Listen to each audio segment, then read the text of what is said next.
Conscient de la nécessité pour le peuple malien de s'unir pour un processus électoral apaisé, le président de la transition vient de mettre sur pied une commission de finalisation du texte de l'avant-projet de nouvelle constitution. Cette commission comprend des personnalités issues de toutes les chapelles politiques, dont des partis hostiles à la tenue du référendum, et du monde associatif. Contrairement donc au passage en force qu'on pronostiquait pour le pouvoir de transition, pour faire adopter le texte de la nouvelle loi fondamentale, c'est plutôt un signal d'ouverture qui est constaté chez le col Assimi Goïta. C'est donc une preuve que le chef de l'État ne veut pas exclure les forces politiques qui projetaient s'opposer au processus référendaire. En effet, parmi les cadres nommés au sein de cette commission, l'on signale la présence par exemple de l'ancien ministre et fidèle lieutenant d'Ibk, Amadou Koïta, non moins préside du parti PS Yolène Kura et de Amadou Eya, le secrétaire général adjoint de la CODEM,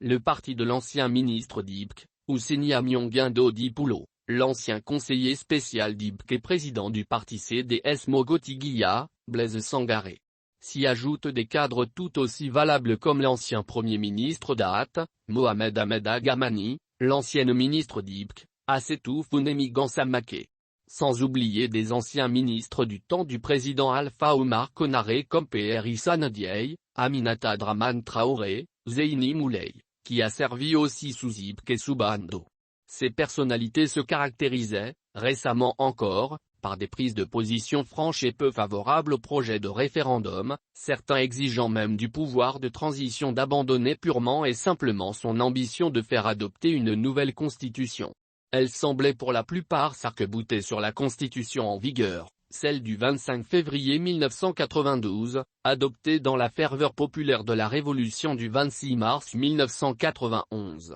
En outre, cette commission de finalisation du texte constitutionnel est aussi constituée de personnalités issues du monde syndical, comme Yacouba Katile, le patron de l'Inton, la principale centrale syndicale du Mali, des autorités administratives indépendantes comme le vérificateur général, Samba Lamdou Bébi, bref des cadres qui ne manquaient pas de critiques parfois acerbes vis-à-vis du processus référendaire en phase de lancement. Donc, en réussissant à mettre en place une aussi large équipe en vue de toiletter et améliorer la première mouture de l'avant-projet de la nouvelle constitution, le chef de l'État démontre sa volonté d'associer les Maliens de tous bords dans la marche de la refondation appelée de tous les vœux. Ceci aura l'avantage de désamorcer les réticences, les animosités et les cas avérés ou supposés de marginalisation pour enclencher un processus plus inclusif et, par ricochet, plus consensuel. Même si des partis politiques importants comme l'ADEMA-PAS, le PARENA, la CODEM et d'autres organisations politiques avaient plaidé récemment pour l'abandon du projet référendaire, avec un élargissement de la matrice d'élaboration de la future loi fondamentale,